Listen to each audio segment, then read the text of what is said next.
Hello my lovelies, how you all doing? I hope you're all keeping well and staying crafty. Right, I'm just coming on super duper quickly to show you a birthday card that I've just finished. This is for the lovely Evelyn Rossio. It's her birthday at the end of May sometime, but I can't remember the date. I'm sorry, Evelyn. I'm sure it's after Mr. Doodles.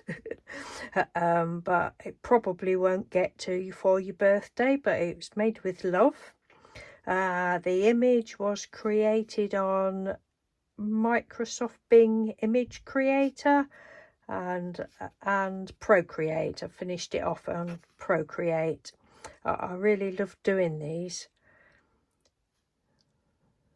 So we've got two little lady hares having afternoon tea. Could be Evelyn and me.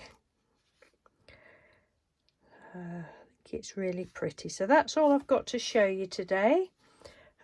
Just put my little stamp on the back. Evelyn actually bought this stamp for me. Nothing inside. But that's all I've got to show you, just a quickie. So happy birthday, Evelyn. Thank you ever so much for your love and support on my channel over the years. I really appreciate you, you know that.